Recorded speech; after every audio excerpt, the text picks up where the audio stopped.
ऐसा लगता है कि शायद इसको वो करे, पर नहीं। फिर आता है hello bone survey for water management. एक सर्वे कंडक्ट कराता है, किसने कराया? मिनिस्ट्री ऑफ जल शक्ति ने लॉन्च किया है हेले बोने survey technology for a water management. कहाँ के लिए किया है? जो आपका राजस्थान वाला ये वाला रीजन है ना, ये वाला जो रीजन, थार वाला जो रीजन, पूरे राजस्थान में एराइड जो एरिया है उसके लिए लॉन्च किया है। क्योंकि जो हमारे मिनिस्ट्री ऑफ जल शक्ति वाले जो मंत्रालय है, ये मिनिस्टर है जो उसके यहाँ, वो राजस्थान से ही बिलोंग करते हैं। उनका नाम शेखावत शायद नाम है, तो वहीं से वो बिलोंग करते हैं। तो मिनिस्ट्री ऑफ जल शक्ति उनके अंडर है। उन्होंने ये पर्टिकुलर राजस्थान के लॉन्च किया हिले, ठीक है ना। तो ये आपको याद रखना है। पूछ लेगा हेले बोन सर्वे किस चीज़ से रिलेटेड है, आपको क्या बताओगे? वाटर मैनेजमेंट से रिलेटेड है, तो आपको पता होना चाहिए। अभी किसने डेवलप किया? वही CSIR, council of scientific industrial research, उन्हें डेवलप किया। किसके साथ मिलके किया? आपका नेशनल जो आपका जियो फिजिकल रिसर्च इंस्टीट्यूशन, क्योंकि मैपिंग करनी है ना, एराइड एरिया चेक करना है। तो साइंटिफिक इंडस्ट्रियल रिसर्च होगी उसके अंदर, फिर जियो फिजिकल रिसर्च इंस्टीट्यूशन आएगा। ये प्रोवाइड करेंगे label, quality, quantity, information of the ground water. फिर जो आपकी नगरीय है, ये जियो साइंटिफिक रिसर्च करेगा। ऑर्गेनाइजेशन एस्टेब्लिश किया गया था 1961 में अंडर CSIR एक साइंटिफिक और इंडस्ट्रियल रिसर्च चीज़ है।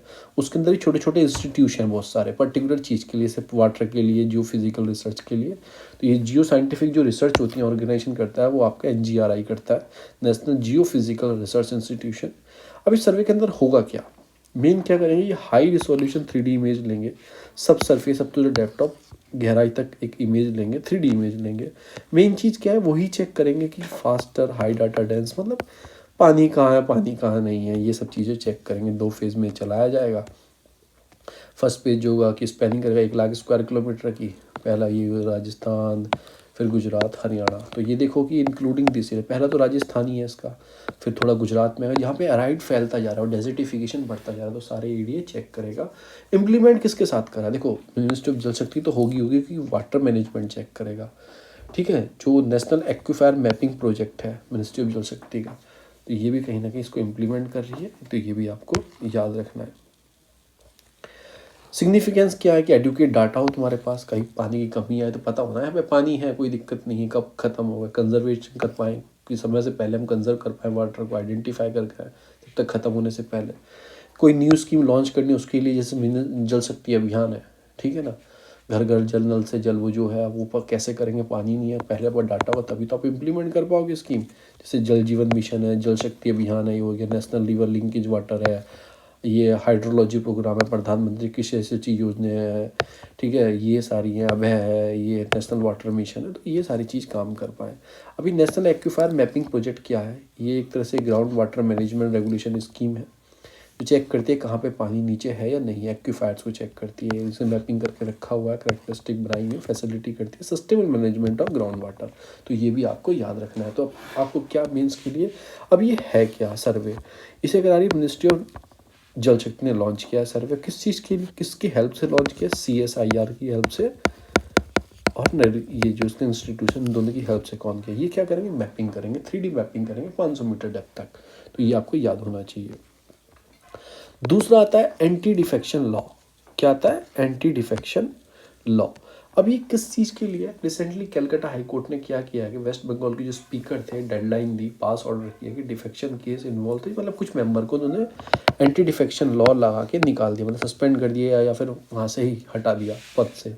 MP के हो या MLA को, दोनों के लिए काम करता है। तो ऐसे कुछ काम झारखंड में करते हैं। क्या करते हैं? स्पीकर किसी पार्टी का होता है, जब पोजीशन के लीडर उन्हें निकालने होते हैं, MP कम करने होते हैं या MLA कम करने होते हैं, एंटी डिफेक्शन लॉ लगा देते हैं। पर उसकी भी कुछ कंडीशन है, आगे बताऊंगा। तो ये न्यूज़ में था, तो इसके अबाउट इसके बारे में पढ़ते हैं। ये एंटी डिफेक्शन लॉ पनिशबल करता है इंडिविजुअल मेंबर, बहुत सारे मेंबर को भी और इंडिविजुअल को भी, चाहे पार्लियामेंट के हों चाहे MLA हो, living one party from another. जैसे मैं BJP से मैंने जीता या मैं एक अदर पार्टी से जीता, BJP ज्वाइन कर लेता हूँ, तो मुझ पर एंटी डिफेक्शन लग जाएगा, ठीक है, तो मुझे हटा दिया जाएगा। फिर री इलेक्शन होंगे, फिर अगर मैं दोबारा जीत गया नई पार्टी में आऊँ तो अलग बात है। तो पार्लियामेंट ने ये ऐड किया था 1985। पहले क्या होता था? आया राम गया राम, इस पार्टी से जीता दूसरी पार्टी में चला गया, आया राम गया राम वाली राजनीति थी। तो एक नया शेड्यूल ऐड किया गया, 10 शेड्यूल ऐड किया गया 1985 में। और एक स्टेबल गवर्नमेंट रहनी चाहिए, MP इसमें भाग गए थे, सरकार इनकी गिर गई, वहाँ से भाग के इधर आ गए, इनकी तो आया राम गया राम वाली राजनीति चलती थी। तो ये स्टेबिलिटी लाने के लिए लॉ लेके आए। 10th शेड्यूल इसको ऐड किया गया। 52 कॉन्स्टिट्यूशन अमेंडमेंट एक्ट 1985 में ऐड किया गया। तो इंपॉर्टेंट चीज़ है ये याद रखना, 10th शेड्यूल इसके लिए बनाया गया था। अभी 12th शेड्यूल है अपने पास, तो 10th इसी के लिए है। तो ये हो गया। रिस्पॉन्सिव क्या करता है कि मल्टीपल स्टेट गवर्नमेंट, मतलब एक स्टेबल गवर्नमेंट आ जाए तो उस सब चीज़ के लिए करता है। अब इसमें है क्या, ये अलाउ करता है जो group of MP MLA to join another political party without, मतलब कि अगर आप दूसरी पार्टी से मर्ज हो रहे हो तो अलग बात है कि 2/3 मेंबर आपके जा रहे हैं तो अलग बात है। अगर इंडिविजुअल आप छोड़ के जा रहे हो तो कहीं ना कहीं एंटी डिफेक्शन आपके ऊपर लगेगा। तो ये सारी कुछ पेनल्टी इसमें दी गई हैं। इसमें क्या किया था 1985 के बाद से, defection by 1/3 of the electing member political party वो कंसिडर एज अ मदर। इसमें बोला गया है कि यानी कि अगर 30 मेंबर हैं, अगर 1/3 यानी कि मैं मान सकता हूँ जब ये स्टार्टिंग में आया था, अगर 1/3 मेंबर यानी कि 10 मेंबर इस पार्टी से उस पार्टी में चले जाते हैं तो एंटी डिफेक्शन नहीं लगेगा, क्योंकि बहुत संख्या में जा रहे हैं, आपकी पार्टी में ही कमी है।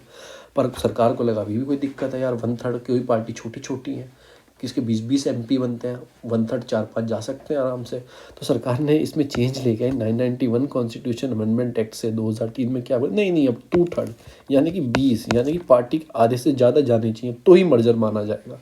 तो ये हो गया इसमें। अगर इंडिविजुअल जा रहा है तो एंटी डिफेक्शन में आ जाएगा, अगर 2/3 मेंबर जा रहे हैं तो एंटी डिफेक्शन में नहीं आएंगे। मेंबर डिस्क्वालीफाई हो जाएगा for the election of any political party for a seat in the same house. Disqualify कर दिया जाएगा। जो डिसीजन होगा डिस्क्वालिफिकेशन करने का, मतलब बाहर निकालने का, वो कौन करेगा? अगर राज्यसभा में है तो चेयरमैन करेंगे, लोकसभा में है तो उसके स्पीकर करेंगे। और मुझे निकाल दिया बाहर, भाई मेरी किसी ने सुनी नहीं। पहले क्या था कि कोई सुनेगा नहीं, फिर बाद में बोला कि नहीं, जुडिशियल रिव्यू भी कर सकती हैं आप, कोर्ट भी जा सकते हो, आपको लगा आपको गलत निकाला गया। तो ये कुछ चीज़ें हैं। तो बस ये है कि टाइम फ्रेमवर्क नहीं है कि कितने डिफेक्शन केसेस है, कितने महीने तक कोर्ट सुनेगी, ऐसे कोई टाइम फ्रेमवर्क नहीं है, पर हाँ आप कोर्ट में जा सकते हैं। अब इसमें कुछ ग्राउंड दिए गए हैं, ये बहुत इंपॉर्टेंट है, प्री के लिए बहुत ज़्यादा इंपॉर्टेंट है। ऊपर तो बस आपको ये कुछ चेंज किए गए थे, 1/3 पहले मर्जर रखा गया था, फिर 2/3 कर दिया गया था। हाँ ठीक है, आपको निकाल दिया तो स्पीकर चेयरमैन के ऊपर होता है, फिर आप कोर्ट में जा सकते हैं। पर अब कुछ चीज़ें हैं जो ऐसी हैं, अगर कोई इलेक्टेड मेंबर है वॉलंटरी गिव अप करता है मेंबरशिप, मैं बीजेपी से बना, MP MLA बना, मैं छोड़ देता हूँ तो मैं ऑलरेडी इसके लायक हूँ, 2/3 नहीं है तो पूरी 2/3 नहीं जा रहा तो सिंगल जा रहा हूँ। तो ये हो गया। अगर मैं पार्टी मुझसे बोलती है कल को आपको प्रेजेंट रहना है, विप जारी हो गया, सबको आना है, वोटिंग करना है, अगर मैं पार्टी के डायरेक्शन के अगेंस्ट चलता हूँ तो पार्टी के जब अगेंस्ट चलूँगा पार्टी डायरेक्शन से तो भी मुझे निकाल सकते हैं। तो वही कंडीशन है, ठीक है ना। As per the condition of disqualification his, मतलब कि board should not be condemn of this party authorize party within the 15 days के अंदर। मतलब ये तो कुछ अलग बात होगी। अलग बात ये होगी कि 15 दिन के अंदर आपको इंसिडेंट को नोट करना है, बताना है, ये नहीं। बस ये है कि आपने पार्टी के अगेंस्ट गए तो आपको निकाल लिया जाएगा कहीं ना कहीं, इसके अंदर ये है, उसके अगेंस्ट वोट करते हैं। चौथा जो प्रोविज़न इसमें आता है, इंडिपेंडेंट हूँ, मैं निर्दलीय लड़ा हूँ, किसी पार्टी से नहीं लड़ा और मैं जीत जाता हूँ, फिर मैं जाके देखो समर्थन कर सकता हूँ किसी पार्टी को, पर ज्वाइन नहीं कर सकता। अगर मैंने कोई पार्टी ज्वाइन कर ली इंडिपेंडेंट जीने तो वैसे ख़त्म हो जाऊँगा, ठीक है। कोई नॉमिनेटेड मेंबर है, जैसे एंग्लो इंडियंस बनते थे लोकसभा में, अब तो ख़त्म हो गया वो 105 कॉन्स्टिट्यूशन अमेंडमेंट एक्ट से, 105 106 कमेंट में बताना। तो कोई ऐसा राज्यसभा में बनते हैं, हम नॉमिनेट करते हैं, बहुत सारे फील्ड से प्रेसिडेंट करते हैं। अगर वो मेंबर राज्यसभा में आए, अगर 6 महीने के अंदर अंदर कोई पॉलिटिकल पार्टी ज्वाइन कर लेते हैं तो वो एंटी डिफेक्शन में नहीं आएंगे। अगर वो 6 महीने के बाद ज्वाइन करते हैं कोई पॉलिटिकल पार्टी तो वो एंटी डिफेक्शन लॉ के अंदर वो आ जाएंगे। तो ये सारी इसके अंदर चीज़ें हैं। इशू क्या है कि ये देखो, एक बात बताओ, आप पार्टी कोई लॉ ला रही है, पार्टी ने बोला आपको वोटिंग करनी है इसके फेवर में, एज लाइक एक किसान बिल लेके आए, फेवर में वोटिंग करनी है, आपने बोला नहीं गलत है, मैं तो नहीं करूँगा। अगर नहीं करोगे तो वैसे जाओगे। तो कहीं ना कहीं प्रॉब्लम आती है रिप्रेजेंटेशन ऑफ पार्लियामेंट डेमोक्रेसी। कोई डेमोक्रेसी है, हमने चुन के भेजा है, कोई लो ऐसा हो कि MP को अच्छा ना लगे, भले से ही वो बीजेपी का हो, तो कहीं ना कहीं इसमें अंडरमाइन किया जाता है। कंट्रोवर्शियल रोल रहता है कभी स्पीकर का। स्पीकर क्या करता है, अगर अपोजिशन का है तो मतलब कोशिश करेगा कि अपोजिशन पे एंटी डिफेक्शन झूठ लगाए, कोई भी बात करके उसे निकाल दिया जाए। तो कहीं ना कहीं इसमें प्रॉब्लम आती रहती है, डिले कर देता है डिसीजन देने में। पार्टी जाती है इसको निकालना, अपोजिशन पार्टी अपने इस MP को, MP थोड़ा बहुत अच्छे संबंध है स्पीकर के, स्पीकर डिले करता रहता है। नो मतलब कि कोई रिकग्निशन स्प्लिट नहीं है, कि मतलब कि ऐसा कुछ हुआ नहीं कि does not recognize split in legislative party, ये कुछ नहीं है। सब्सटेंशियल इलेक्टोरल मैंडेटरी, फिर इलेक्शन दोबारा कराने पड़ते हैं, फिर वो सारा तंत्र मंत्र, सारा वो टिकट लेना, वन पार्टी, ये वो सब ये घूमता है। इफेक्टिव नॉमिनल जो फंक्शन होते हैं आपकी गवर्नमेंट के, आयाराम गैराम, देखो ये आ गया। तो ये कम चीज़ें हैं, प्रमोट करता है हाउस ट्रेडिंग के अंदर, मतलब ये सारी कुछ चीज़ें हैं इसके अंदर। हाउस ट्रेडिंग, ये वो पहले खरीद लेते थे, ये वो सब हाउस ट्रेडिंग के। तो ये है कि अब खरीदते नहीं हैं, वो पैसा चुपके से दे देते हैं, वो सारी चीज़ें। कुछ सजेशन दिए गए इलेक्शन कमीशन ने, it should be deciding authority in that, कुछ सजेशन है, मतलब कि ये वे फॉरवर्ड में आप डाल सकते हैं। ये है नहीं है कि इलेक्शन कमीशन रिकमेंडेशन लगाओ, president governor should be defection petitioner, मतलब ये होने चाहिए। सुप्रीम कोर्ट सजेस्ट करे पार्लियामेंट को अंदर इंडिपेंडेंट ट्रिब्यूनल बनाया जाए। तो ये कुछ चीज़ें हैं। No confidence motion only save the government. तो ये कुछ सारी चीज़ें हैं कि इनको फॉलो करो, वो इनकी भी परमिशन लेके कहीं ना कहीं इनको भी अंदर डालो। ये वे फॉरवर्ड है एक तरीके से, सजेशन जो है ना ये वे फॉरवर्ड है, उसमें मेंशन कर सकते हैं। इलेक्शन कमीशन सुप्रीम कोर्ट को पार्लियामेंट को सजेशन देती है, इंडिपेंडेंट ट्रिब्यूनल बनाओ जांच करने के लिए। ऐसे फिर केस बढ़ते वैसे ही बढ़ रहे हैं, फिर आप केस आ जाते हैं। तो ये सारी कुछ उसके अंदर चीज़ें की हुई है। अभी क्या किया गया कि reinitiation of Indian citizen simplified, ministry of home affair ने क्या है, सिंप्लीफाइड किया है प्रोसेस को, ठीक है ना। Process for Indian who want to renounce their citizenship, उन सब के लिए। पहले क्या था, सेंट्रल गवर्नमेंट इशू करती notification granting power related to citizenship application under existing rule जो है ऑफ 5 स्टेट। अब कुछ सिंप्लीफाइड चीज़ों को किया गया, वो क्या किया गया वो देखते हैं। आपने क्या करना होगा, एक तो इन्होंने क्या कर दिया कि जो आप एप्लीकेशन फाइल करते हैं, अपलोड करते हैं डॉक्यूमेंट, उसको ऑनलाइन किया गया। With in upper limit 60 days में आप कर सकते हैं अगर आपको रीइनिशिएशन करना चाहते हैं process of completed. Over 6.7 lakh Indian renounce their citizenship between 2015 ये इसमें है, 2018 में इंक्लूड किया गया इसमें सर्कमस्टांस से reason due to the applicant's instant acquire foreign citizenship. और क्यों छोड़ना चाहते हैं, क्यों, तो उसमें रीजन भी आप बताओ, सर्कमस्टांसेस बताओ, ये भी पूछा जा रहा है। सिटीजनशिप क्या है कि एक तरह कॉन्स्टिट्यूशन प्रोविजन है, ठीक है, लिस्ट अंडर यूनियन लिस्ट के अंदर आता है, ये इंपॉर्टेंट पार्ट है। सेंट्रल गवर्नमेंट क्या आता है, स्टेट के पास नहीं है, आपको भारत की नागरिकता मिलती है, आपको यूपी उत्तर प्रदेश की नागरिकता नहीं मिलती है, तो आपको हरियाणा की नागरिकता नहीं मिलती है, ठीक है। Constitution does not define the term of citizen, ये बहुत इंपॉर्टेंट पॉइंट है, ये मैंने पढ़ा भी है, बहुत सारे क्वेश्चन में पूछा गया है, कहीं पे कोई डिफाइन नहीं किया गया, ठीक है। तो ये पार्ट 2 के अंदर 5 से लेकर 11 डिफरेंट डेट मेंशन है। आपने बोला कि इससे पहले है कि एक फादर होगा तो ये होगा वो होगा, तो बहुत मेरे लिए तो बहुत वो डिफ़िकल्ट पार्ट माना जाता है वो याद रखना, फिर भी याद रख लेता हूँ। तो वही है, unlike the provision of the constitution which came into the being 26 January 1950 this article enforced 26 number 1914 when the constitution adopted. तो ये सारी चीज़ के अंदर रखी गई हैं कि उनसे पहले या बाद में। अब कैसे आप क्या कर सकते हैं कि सिटीजनशिप इंडिया की प्रिस्क्राइब कर सकते हैं, क्या कर सकते हैं, कैसे आप इंडिया की सिटीजन ले सकते हैं। या तो जन्मे हो यहाँ पे, आप डिसेंट हो, रजिस्ट्रेशन करके आ रहे हो, नेचुरलाइजेशन हो, या इनकॉर्पोरेटेड ऑफ द टेरिटरी, या कोई टेरिटरी को अंदर मिला लिया जाए। तो ये कुछ प्रावधान है, कितने हैं, 1 2 3 4 5 5 प्रावधान के जरिए आप इंडिया की सिटीजनशिप ले सकते हैं। 5 तरीके हैं। अभी कुछ चेंज किया गया था, आपने देखा 2019 में एक चेंज किया गया था, NRC बहुत सारे शोर मचा था इंडिया में। तो इसमें कुछ अमेंडमेंट, देखो NRC तो इस बिल का पार्ट थे, ठीक है। CA सिटीजनशिप अमेंडमेंट एक्ट बोलते हैं, इसका पार्ट थे, मतलब ये बिल था, इसके अंदर बहुत सारे चेंज थे। वो तो थे ही कि 3 देश से आए हुए हिंदू, वो 6 कम्युनिटी के लोग बस एक्सक्लूड, मुस्लिम हो गए, फिर ये हो गए, उसके अलावा सिटीजनशिप मिल जाएगी। पर कुछ और चेंज किए थे, फास्ट ट्रैक किया गया था जो रिलीजन माइनॉरिटी है, हिंदू, सिख, बुद्धिस्ट, जैन, पारसी और क्रिश्चियन, जो अफगानिस्तान, बांग्लादेश, पाकिस्तान से 2000 हु एंटर 31 दिसंबर 2015 से पहले आ गए हैं, तो उनको फास्ट ट्रैक किया जाए, उनकी सिटीजनशिप जल्दी से जल्दी उनको दी जाए। अब इसमें क्या किया गया था, जो इंडिया में स्टे कर रहे हैं, रिक्वायरमेंट क्या थी, स्टे इंडिया में कर रहे हैं at least 11 year before applying the citizenship has been reduce to 5 year. अब जैसे मैं हूँ, देखो नेचुरलाइजेशन से मिलेगी, मैं हूँ, अब वो 2015 में आ गए, ठीक है, अब आ गए वो, अब 2020 तक अगर वो इंडिया में, पहले क्या था 11 साल रहना पड़ता, यानी कि 2026 तक रहना पड़ता उन्हें, अब वो 2020 तक रह ले तो अप्लाई कर सकते हैं सिटीजनशिप के लिए। अब क्या क्या चीज़ में की जाएंगी, कैसे आपको रिनाउंस कर सकते हो, वॉलंटरी रिनाउंसिएशन कर सकते हो, फुल्ली एज आपकी हो जाए, आप सिटीजनशिप छोड़ना चाहते हैं, लेना चाहते हो, कर सकते हो। Minor have the person lost the citizenship, terminate किया जाएगा। कॉन्स्टिट्यूशन इंडिया प्रोवाइड करता है सिंगल सिटीजनशिप, ये नहीं कि आपने वहाँ की ले ली, इधर की ले ली, इधर की ले ली, पाकिस्तान की ले ली, यूएस की ले ली, कहीं की ले ली, तो ऑटोमेटिक आपकी सिटीजनशिप इंडिया की खत्म हो जाएगी। डेप्रीवेशन बाय द गवर्नमेंट भी चाहती है किसी को इसको हमने गलत आदमी को सिटीजनशिप दे दी, इसकी ख़त्म करो।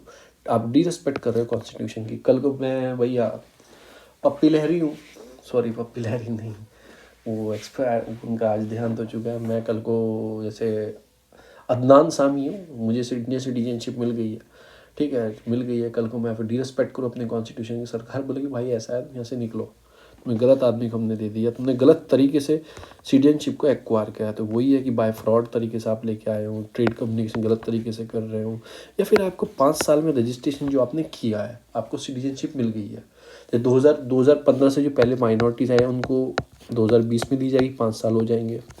फिर वो ऐसा कुछ काम कर दें, मतलब 5 साल के बाद, 5 साल 2025 तक बीच में, क्यों 2 साल की सज़ा हो जाती है, तो आपकी सिटीजनशिप ख़त्म कर दी जाएगी। तो ये भी एक प्रावधान है।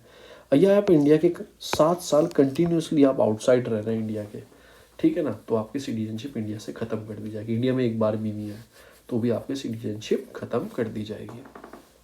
तो ये सारी चीज़ इसके अंदर है। अब आती है SBMU, यानी कि स्वच्छ भारत मिशन अर्बन। एक रूरल अलग होता है, इनकी मिनिस्ट्री भी अलग अलग है, रूरल की अलग है और अर्बन की अलग है। अर्बन की तो आपको पता ही है, हाउसिंग एंड अर्बन में अमृत मिशन पढ़ाया था, इसका भी सेकंड फेज़ है वो। तो प्रधानमंत्री ने लॉन्च किया है SBMU 2.0। इसे भी मिनिस्ट्री ऑफ हाउसिंग अर्बन देखती है। रूरल वालों को कमेंट में बताना कौन देखता है रूरल जो है। बजट 2021-22 में इसके लिए भी रखा गया है। सेफ वही transportation, disposal of vehicle sludge, मतलब जो भी वेस्ट निकलता है टॉयलेट में से उसको डिस्पोज अच्छी तरीके से करना। अब पहला जो फेज़ था कब लॉन्च किया गया था, ये 2014 में जब मोदी पहली बार बने थे, उन्होंने बोला था कि बापू के जन्मदिन पे, गांधी जी के जन्मदिन 2 अक्टूबर को हम लॉन्च करेंगे, हम इस देश को ODF फ्री बनाएंगे, यानी कि ओपन डिफेक्शन, खुले में शौच ना जाए, तो उसको फ्री बनाएंगे, 100% अचीवमेंट करेंगे 2019 तक, ऐसा बोला था, पर थोड़ा हो नहीं पाया था। अब सेकंड फेज़ लॉन्च कर रहे हैं इसका, अभी 2021 में लॉन्च किया सेकंड फेज़। अब 5 साल के लिए लॉन्च किया गया, 2026 तक इसको करना है। इसमें क्या करना है, इसके लिए इतना एक पॉइंट वही याद मत रखो, याद रखो सेकंड फेज़ जो किया गया है इसके लिए 2021 से 26 तक चलेगा, 5 साल तक ही चला गया था। 2014 में प्रधानमंत्री बनते ही 2 अक्टूबर को इन्होंने लॉन्च किया था ये वाला मिशन। ओपन डिफेक्शन फ्री करना, अचीवमेंट 100% करना था 2019 तक, पर कुछ चूक्स की वजह से नहीं हो पाया, तो इसको फिर बढ़ाया गया है। क्या फोकस कोई वो गार्बेज पे रिड्यूस करना, single use of plastic, air pollution, सारी चीज़ें। फिर कोई भी मतलब एक्टिविटीज़ हो, बायोमेडिकल वेस्ट हो, मतलब कोई और लेगेसी ड्यूटी साइट्स हो, उन सबको देखना, मतलब ढंग से तुम्हें करना है। स्वच्छ भारत मिशन, सब चीज़ फ्री होनी चाहिए। मिशन में कुछ आउटकम्स हैं, अगर कोई अच्छा काम करता है उसको सर्टिफिकेट भी प्रोवाइड किए जाते हैं। जो ऑल सेटरेटरी टाउन है, मतलब कि सेटरेटरी टाउन का पढ़ना, जब आप 12th शेड्यूल के अंदर है, जब अर्बनाइजेशन पढ़ोगे, म्यूनिसिपल पढ़ोगे, उसमें सेटरेटरी टाउन आते हैं, उनको ODF फ्री सर्टिफिकेट दिया जाएगा। ODF फ्री का मतलब ODF प्लस सर्टिफिकेट। प्लस का मतलब क्या है, फोकस ऑन टॉयलेट, टॉयलेट पे तो फोकस है ही। ODF का मतलब है ओपन डिफेक्शन फ्री, तो सिंपल ODF में भी आएंगे। With water, maintenance and hygienic, toilet तो हो, उनमें पानी भी हो, वो साफ सुथरे भी हो, हाइजीनिक हो, तो ये ODF प्लस, ठीक है। ODF मतलब टॉयलेट है, प्लस मतलब हाइजीनिक है या नहीं है, फंक्शनल वाटर है या नहीं है, ये सारी चीज़ इसके अंदर वो सेटरेटरी टाउन को दी जाएंगी। अब ये बात करें, चलो टाउन तो हो गए, सेटरेटरी टाउन है, अभी नहीं देंगे ODF प्लस प्लस सर्टिफिकेट भी दिया जाएगा। प्लस प्लस क्या है, प्लस तो समझ में आया, ये सारे सेटरेटरी टाउन है with less than 1 lakh population, जिनकी पॉपुलेशन लेस देन 1 लाख है, उनको ODF प्लस प्लस दिए जाएंगे। मतलब फोकस तो करो टॉयलेट पे। फिर आप देखो कि जो वेस्टेज, पहले हाइजीनिक टॉयलेट होना चाहिए, पानी आना चाहिए। अब ठीक है, अब ये फोकस किस चीज़ पर कर रहे हैं, जो वेस्ट निकल रहा है वहाँ से, जो टॉयलेट से वेस्ट आ रहा है उस पर भी फोकस करो। उसको आप कैसे मैनेज कर रहे हो, जो सेप्टिक टैंक है, जो सेप्टेज टैंक है, उनको कैसे मैनेज कर रहे हो, कहीं अच्छी तरह उनको डिस्पोज कर रहे हो अच्छी तरह, उस पर भी फोकस करो।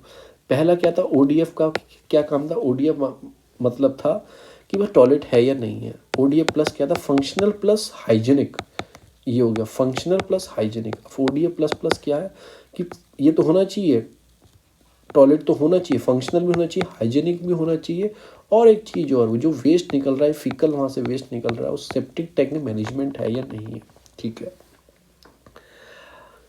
अब कुछ इसमें से भी ये क्या कर रहे हैं, 50% जो सेटरेटेड टाउन की पॉपुलेशन लेस देन 1 लाख है will be become water plus certificate. इसमें क्या है कि toilet by treating and reuse the water, मतलब इसमें एक वाटर प्लस सर्टिफिकेट और बना दिया। चल पढ़ाई हमारी बढ़ा दी, कुछ भी बनाते रहते हैं। इनके ऑफिसर को समझ में नहीं आता क्या है जो काम करता है धड़तर लेवल पर, उन्हें समझ में आता क्या है वाटर प्लस। वाटर प्लस में क्या बोल रहे हैं कि ठीक है आपका अगर मैनेजमेंट सब कुछ है, ये सारी कुछ चीज़ें आपके में है, पर जो वहाँ से टॉयलेट से वाटर निकल रहा है उसको ट्रीट और रीयूज़ करके आप कैसे अच्छा कर पाओगे। जैसे आपने वहाँ से टॉयलेट वेस्ट ज़्यादा फ्लश करते रहे तो उसको कैसे ट्रीट करोगे वाटर को, तो वाटर मैनेजमेंट वाटर रीयूज़ कैसे करो, ट्रीट कैसे करो, उसके लिए वाटर प्लस सर्टिफिकेट दिया जाएगा। ऑल सर्टिट्यूट and at least 3 star garbage free rating होंगी, मतलब कि ये सब चीज़ इसके अंदर है। बायोरेमेडिकल लेगेसी साइट होंगी, वही मैंने आपको बता दिया। प्रोग्रेस क्या मिली है कि इतने सारे open defection free urban local bodies हो गई हैं, इतने से लाख टॉयलेट कंस्ट्रक्ट किए हैं, हवाले किस काम की।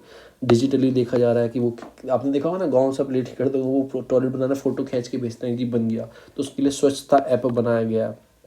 अगर कोई प्रॉब्लम है तो आप वहाँ पे शिकायत भी कर सकते हैं। ये सारी चीज़ें इसके अंदर हैं। स्वच्छ सर्वेक्षण की जाती है, world largest urban cleanness survey conduct किया जाता है, 4000 अर्बन लोकल बॉडीज़ इनिशिएटिव किया जाता है। आपने पढ़ा होगा स्वच्छ सर्वेक्षण, क्लीनेस्ट सिटी इंदौर को बनाया गया, ये वो सब चीज़ें, ये सारी चीज़ें। बस थोड़ा ये याद रखना वाटर प्लस क्या है, ODF प्लस प्लस क्या है, ODF प्लस क्या है, ODF क्या है, ये सारी चीज़ इसके अंदर याद रखना।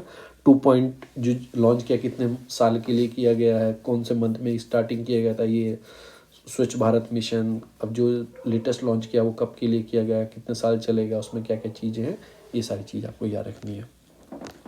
अब आता है इलेक्शन सिंबल। रिसेंटली आपने देखा बहुत सारी छोटी छोटी पार्टी थी, उसमें डिवीज़न हो जाता है बहुत सारी, फिर वो सिंबल की लड़ाई होती है, मुझे मिलेगा तुम्हें मिलेगा। तो इलेक्शन कमीशन रिसेंटली क्या करता है कि फ्रीज किए हैं बहुत सारे पॉलिटिकल पार्टीज़ के सिंबल। होता क्या है कि पॉलिटिकल पार्टी पहले बहुत अच्छा परफॉर्मेंस देती, जो क्राइटेरिया है पॉलिटिकल पार्टीज़ का, एटलीस्ट 2 MP होनी चाहिए, इतने % वोटिंग मिलनी चाहिए। अब वो क्या हो गया, उनकी परसेंटेज वोटिंग कम हो गई, किसी की बढ़ गई। जिनकी कम होगी इनका स्टेट पार्टी दरिया ख़त्म हो गया, उनका नेशनल पार्टी का दरिया ख़त्म हो गया। तो उनके बहुत सारे जो सिंबल हैं फ्रीज किए जाते हैं, फिर सिंबल छीन ले जाएंगे ना आपसे। तो किस एक्ट के अंदर होता है ऐसे, इलेक्शन सिंबल रिजर्व मतलब कि रिजर्वेशन अलॉटमेंट ऑर्डर 1968 के अंदर ये एक्ट बनाया है। इसमें इलेक्शन कमीशन ऑफ इंडिया, सरकार नहीं, government of India, election commission of India recognize करती है पॉलिटिकल पार्टी को, सिंबल देती है उसे, ये आपका सिंबल है, ये हाथी आपका आपसे, कमल आपका आपसे सिंबल है। एक स्टैंडर्ड सिंबल हो जाता है पॉलिटिकल पार्टी, उस नाम से जानी जाती है ना, हाथी आया कमल आया तो उस नाम से जानी जाती है, सब चीज़ें होते हैं। फिर वो EVM मशीन जो होती है उसके ऊपर भी सिंबल डोनेट होता है, लोग जानते हैं। इंट्रोड्यूस करता है फैसिलिटेट वोटिंग करने के लिए लिटरेट पर्सन, उसे नाम याद ना हो, हाथी पे लगाना है जी मोर, बस मार दो, तो वो सारी चीज़ों में फ़ायदा मिलता है। 1960 में मतलब क्या किया, रेगुलेशन रिजर्वेशन अलॉटमेंट सिंबल ये सब किया should be done through the law of parliament, symbol order करके पार्लियामेंट, उससे पहले। फिर बाद में ये इलेक्शन कमीशन के हाथ में, क्योंकि प्रॉपर एक्ट आ गया था इसके लिए, तो ये सब उसने हाथ में ले लिया कि पोल परफॉर्मेंस स्टेट पार्टी, मतलब वही है कि कितने परफॉर्मेंस है, स्टेट पार्टी है, इतने % वोट मिले हैं नहीं मिले हैं, उसके हिसाब से सिंबल दिए जाते हैं कि हाँ भाई ये स्टेट पार्टी है, अब इसका पूरे स्टेट में पर्टिकुलर ये सिंबल रहेगा। नेशनल पार्टी हो जाएगी, पूरे इंडिया में ये सिंबल इसी पार्टी का रहेगा। रिकॉग्नाइज करते डिटरमाइन करते right to certain privilege allocation to the political parties. जब वो रिकॉग्नाइज हो जाता है तो कुछ प्रिविलेज दिए जाते हैं, provision of the time of political broadcasting की जाती है उनकी। अगर रिकॉग्नाइज हो जाते हैं सिंबल तो मिल ही जाता है, फिर उनके पास कुछ उन्हें राइट भी दिए जाते हैं कि आपको इतने घंटे टेलीविज़न कर सकते हो, इतने स्टार आप रैली कर सकते हो, तो ये सारी कुछ चीज़ें दी जाती है। Every national party, every state party allotted symbol exclusive reserve रहते हैं उनके लिए through out the country and the state respectively. State party UP में है तो पूरी यूपी में इसका सिंबल रिजर्व रहेगा। नेशनल पार्टी है BSP कांग्रेस, तो इनके पूरे इंडिया में रिजर्व रहेगा इनके लिए सिंबल। तो ये सारी चीज़ें होती हैं। अब ये इस एक्ट के अंदर है कि आप वही इलेक्शन में डिसाइड द डिस्प्यूट, अगर कोई डिस्प्यूट भी हो जाता है, 2 बहन माँ बाप है, एक पार्टी थी उसके 2 लड़के हैं, तो कहते हैं मैं अलग करूँगा मैं अलग करूँ, तो सिंबल किसका रहेगा, तो वो डिस्प्यूट भी कहीं ना कहीं ये सुनते हैं पॉलिटिकल पार्टी किसके क्लेम करेंगे, किसके पास रहना चाहिए। तो वो देखते हैं कितने MPs के साथ हैं, कितने इसके साथ हैं, कितने MLA साथ हैं, कितने ही नहीं है। तो election commission only authority to decide the issue dispute, मतलब वो सब देखने के लिए। Supreme court upheld the validity in the Sadiq Ali, एक केस हुआ था तो कोर्ट में गया, कोर्ट कहती है कि भैया ये इलेक्शन कमीशन की अथॉरिटी यही बता सकती है, इन्हें यही देते हैं, यही बताएंगे। तो यही अप्लाई करना डिस्प्यूट को, नेशनल स्टेट पार्टी स्प्लिट हो जाना, पार्टी में टूट जाना, ये सब जैसे मैंने आपको बता दें। क्लियर मेजोरिटी पार्टी मतलब वही एमपी एमएलए कितने दिखाते पूछते दिखाओ कितने एमएलए हैं, कंडक्ट इलेक्शन कराना, ये सारी चीज़ इसके अंदर हैं। फिर इधर भी आ जाएगा मतलब वही splinter group of the party, hard to registered sell separate party. मतलब प्रॉब्लम तो होती है ना, सिंबल पे तो नाम है तुम्हारा, सिंबल टूट के कुछ और मिलेगा तो फिर पार्टी थोड़ी वह प्रॉब्लम में आएगी। दूसरा जो क्वेश्चन आता है वो आता है आपका related to best practice in the performance of district hospital. अभी इन्होंने क्या किया, कोविड चल रहा था, एक बीजेपी क्या काम करती है, कंपटीशन क्रिएट कर देती है चीज़ों का स्टेट और डिस्ट्रिक्ट के बीच में। इससे क्या होता है कि ये डिस्ट्रिक्ट ने अच्छा किया तो वो ऐसा रहता है, शाबाशी मिलते रहना, तो वो चाहते हैं कि हम हमेशा साफ रहें। अब इन्होंने कंपटीशन इंक्रीज कर दिया किसके बीच में, best practice in the performance of district hospital. आपके अच्छा परफॉर्म करेगा, कुछ फंड उसको प्रोवाइड किया जाएगा एक्स्ट्रा, उसकी शाबाशी की जाएगी, इंडिया में उसका नाम होगा, तो एक कंपटीशन क्रिएट हो जाएगा। वो कोशिश करेगा मैं अच्छा रहूँ, और जो उसके आसपास सिटी वाला होगा या फिर कोई दूसरे स्टेट में वो कोशिश करेगा मैं भी फर्स्ट आऊँ, तो एक कंपटीशन क्रिएट हो जाता है। तो वही परफॉर्मेंस ये कोविड टाइम पे किया गया था इन्होंने कि थोड़े अच्छा चीज़ें हो जाए। अब इसमें कौन कोलोब्रेशन करा रहा है, इसमें कौन है, इसमें एक तो मिनिस्ट्री ऑफ हेल्थ होगी, जाहिर सी बात है इंडिया की है, वर्ल्ड हेल्थ ऑर्गेनाइजेशन जो इंडिया में काम करती है वो है। डाटा वैलिडेशन लिया जाएगा, नेशनल एडिक्शन बोर्ड बनाया गया हॉस्पिटल का, ये वो क्वालिटी काउंसिल चेक करेगी सब चीज़ें, हेल्थ मैनेजमेंट इंफॉर्मेशन सिस्टम कैसा है, डाटा उससे रिलेटेड यूज टाइप बेसलाइन। मतलब एक कैसे देखोगे आप ये कितना अच्छा हुआ है, तो उन्होंने एक बेस ईयर लिया है 2017-18 में जो डाटा आया था हेल्थ मैनेजमेंट इंफॉर्मेशन सिस्टम में, उसके अकॉर्डिंग कौन सी स्टेट अच्छा करती जा रही है उसको कैटेगराइज किया जाएगा। जैसे कि स्मॉल 200 बेड का, अब ये थोड़ी है 100 बेड का हॉस्पिटल से कंपेयर करो 1000 बेड से, तो उनको कंपेयर किया जा रहा है कि अब स्मॉल साइज़ के हॉस्पिटल अप टू 200 बेड तक, मिड साइज़ के 200 से 300 बेड तक, लार्ज हॉस्पिटल को, मतलब कैटेगरी अलग अलग। मैं रेसलर हूँ, 50 किलो में लड़ता हूँ, एक 100 किलो में लड़ता है, मुझे 100 और 50 वाले को लड़वाओगे तो ऑब्वियसली बात है 100 वाला जीत ही जाएगा, तगड़ा है वो उससे। तो इन्होंने थोड़ा सा ऐसी चीज़ क्रिएट की है। 62% वेरी स्मॉल, तो ये कुछ हैं की परफॉर्मेंस इंडिकेटर, वही चेक करेंगे सारी चीज़ कि फंक्शनल हॉस्पिटल बेड कितने हैं इतनी पॉपुलेशन के ऊपर, ये रेशियो क्या है, ये तुम्हारा कोई काम का नहीं है, स्टैंडर्ड क्या प्रमोट करते हो सब। सपोर्टिंग सर्विस जो है, सपोर्ट सर्विस मतलब एम्बुलेंस तुम्हारे पास है, लेके आती है मरीजों को छोड़ के आती हैं, और भी चीज़ें हैं, खाने की चीज़ें कैसी हैं, कोर हेल्थ सर्विस कैसी है जो कि कोर एरिया है, डायग्नोस कैसे करते हो, ऑक्यूपेंसी रेट कैसा है, सी सेक्शन रेट कैसा है, तो ये सारी चीज़ चेक होंगी, ये हमारे किसी काम का नहीं है। कुछ की फाइंडिंग है मेंस के लिए, बहुत इंपॉर्टेंट चीज़ है मेंस के लिए, बहुत इंपॉर्टेंट। जो पर पॉपुलेशन बेड होनी चाहिए इंडिया में 24 बेड है, 1 10 100,000 10,000 लाख, 1 लाख आदमियों पे 24 बेड है इंडिया में। अगर 1 लाख आदमी एक साथ अस्पताल में आ जाए ना तो बेड नहीं मिलेंगे, 24 आदमी को ही मिलेंगे, 24 तो VIP होंगे 1 लाख में, जिन्हें मिल जाएंगे। तो ये कुछ हो गया। तो फिर कुछ बोलते हैं, कुछ गाइडलाइंस है, hospital has been 22 bed in many people, मतलब कुछ गाइडलाइंस हैं इंक्रीज़ होनी चाहिए। वर्ल्ड हेल्थ ऑर्गेनाइजेशन क्या बोलता है, 5 बेड होने चाहिए 1000 के ऊपर, 1000 के ऊपर 5 बेड होने चाहिए, पर यहाँ कितने हैं 24 हैं लाख के ऊपर, तो कितना अंतर है। Doctor to bed ratio, bed तो है, मैंने बोला बेड तो है 24, अब डॉक्टर कितने हैं उन बेड पे ये भी तो देखना है ना।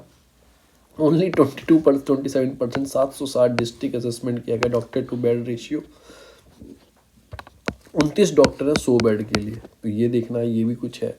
रेशियो पैरामेडिकल स्टाफ कितना है, तो ये भी आपको देखना है कि 100 पैरामेडिकल स्टाफ है 500 बेड के लिए, ये भी है। सपोर्टिव सर्विस कितनी है, तो ये सब चीज़। डायग्नोस्टिक सर्विस कितनी है, only 21 hospital fulfil the criteria, देखो कितना है, कितना बड़ा इंडिया में 21 हॉस्पिटल फुलफिल करते हैं। Bed occupancy 182 hospital out of 707 bed occupancy है।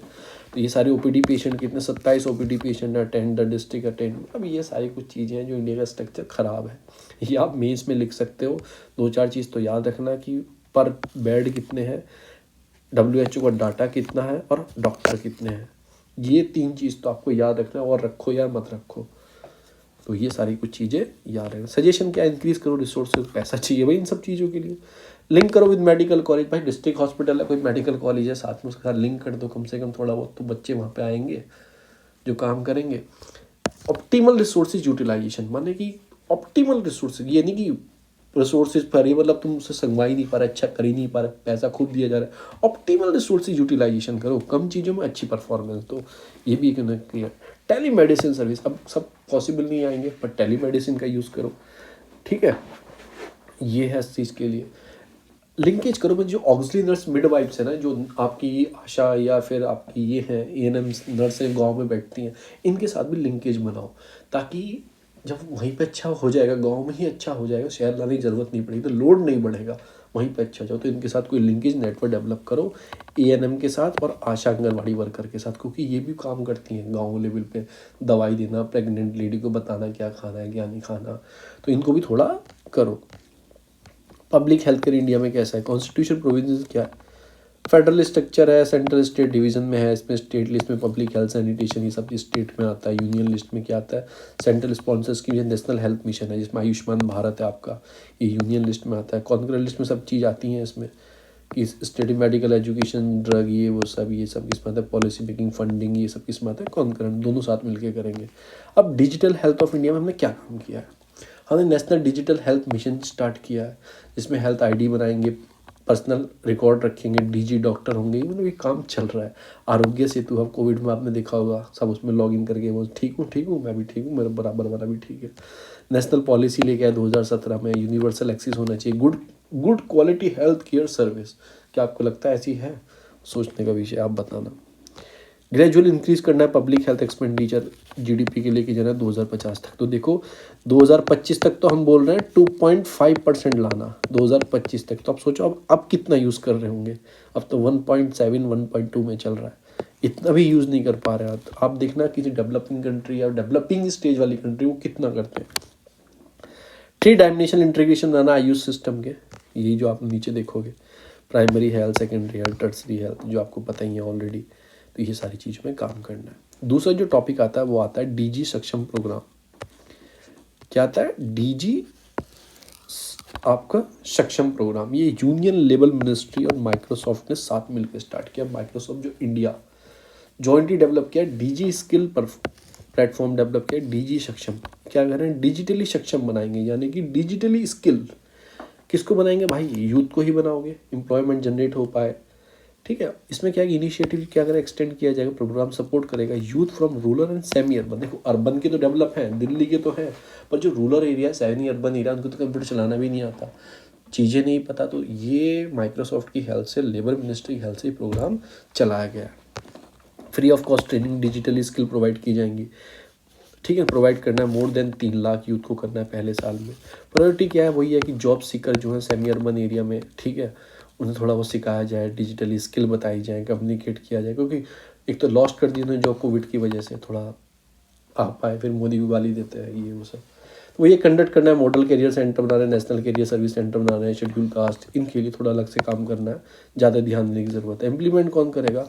आगा Khan rural support programme India, ये कुछ Aga Khan rural support programme India, इसको इम्प्लीमेंट करेगा। ठीक है, एक नॉन डायमंड आपके डिनोमिनेशन और नॉन गवर्नमेंट डेवलपमेंट ऑर्गेनाइजेशन है। ठीक है, इतनी गवर्नमेंट का रूल नहीं है, सपोर्ट करती, डायरेक्टली सपोर्ट लोकल कम्युनिटी को सपोर्ट करती है। एनसी जो नेशनल आपके करियर सर्विस जो पोर्टल है जॉब सीकर के लिए, वहाँ पे अप्लाई कर सकते हैं ट्रेनिंग के लिए।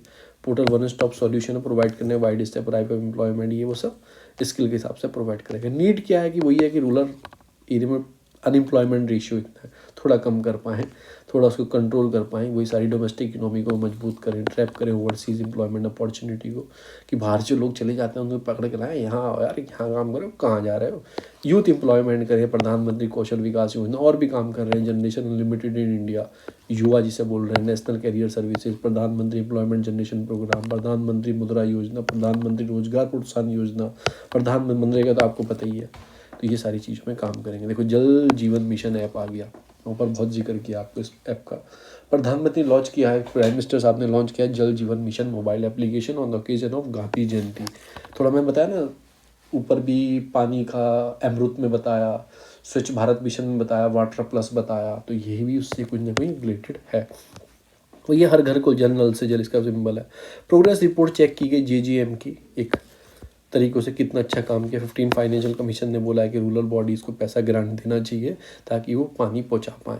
ये मोबाइल एप्लीकेशन लॉन्च किया, detail of the water infrastructure कितना डेवलप हुआ है। आधार वेरीफाइड डाटा सेट करेंगे बेनिफिशियरी का, ये नहीं किसी का नहीं, उसका आधार लेंगे, उससे पूछेंगे सर आपके घर में पानी आया, तो उसमें ऐप में डालते रहेंगे, वाटर क्वालिटी कैसी है, कंटेमिनेशन रिलेटेड इन्फॉर्मेशन, सब कुछ इस ऐप में आप अपलोड करते रहोगे आधार के जरिए।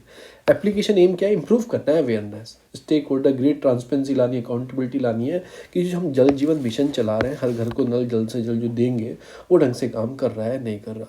अब इसे जल शक्ति मिनिस्ट्री कर मेंटेन करेगी, इसका डाटा बेस वो काम करेगी।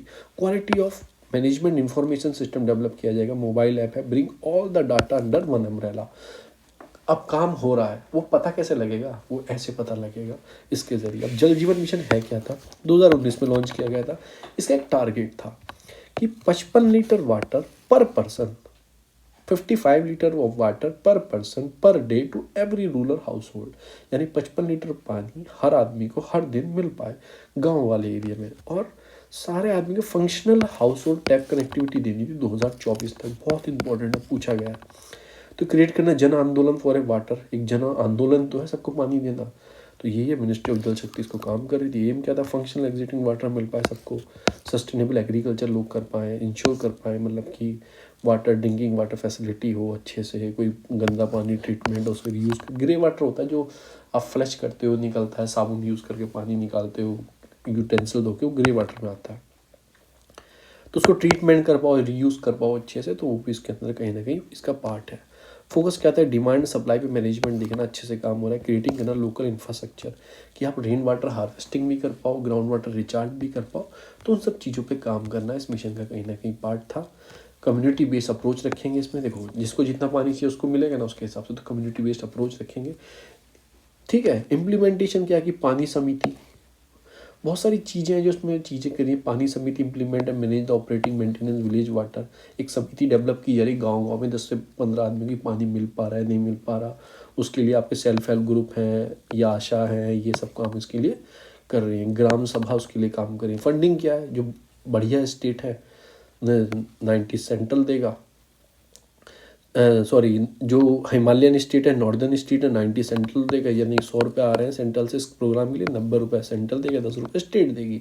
और जो और बची हुई स्टेट है 50-50, 50% वहाँ से 50% ये, तो मतलब पूरी फंडिंग सेंट्रल गवर्नमेंट नहीं करेगी, ये आपको याद रखना है। प्रोग्रेस कैसे हुई है कि लॉन्च किया गया है इसको जब से 17% लोगों के पास पानी पहुँच चुका है, इतने करोड़ हाउस होल्ड को मतलब पानी मिल चुका है। जब गोवा, तेलंगाना, अंडमान निकोबार, पुडुचेरी है, उन्होंने अचीव कर लिया 100% हर घर जल पहुंच गया है।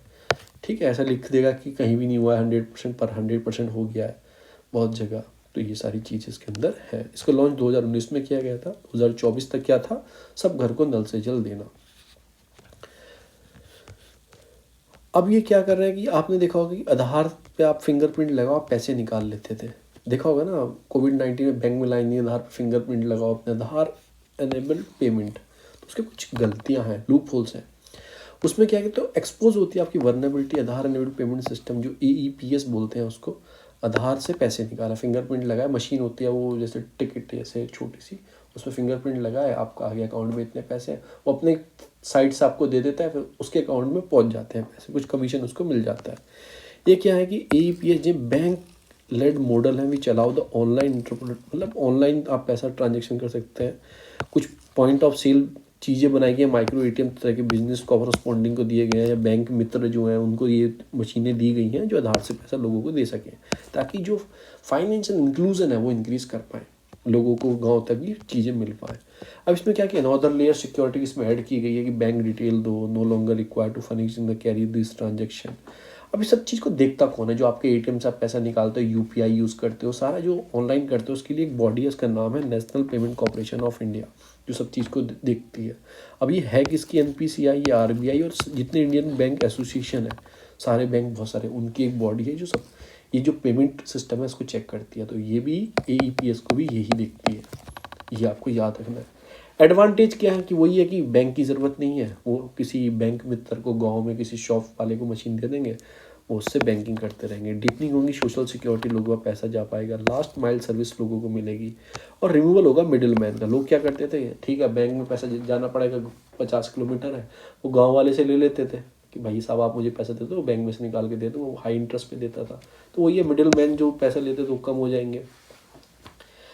अब इसके लूप होल क्या है, लूप होल बहुत सारे। एक तो फ्रॉड लैंड BC, मतलब कि कभी क्या होता है कि बैंक कोरस्पॉन्डिंग होते हैं जो पैसा देते हैं, फ्रॉड होते हैं।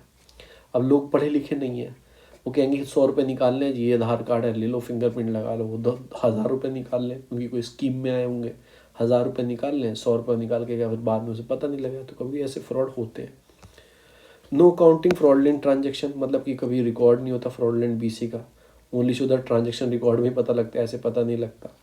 सिस्टमेटिक इशू आते हैं कभी कभी, मतलब जो होते हैं मशीनें नहीं चल पाती हैं, बायोमेट्रिक मिसमैच हो जाते हैं कि एज को की स्किन ऐसी हो जाती है मैच नहीं करती है, कनेक्टिविटी की प्रॉब्लम है। तो ये सारे वीक सिस्टम है बैंकिंग का, तो ये सारे कुछ ना कुछ प्रॉब्लम उसके अंदर फेस की गई हैं।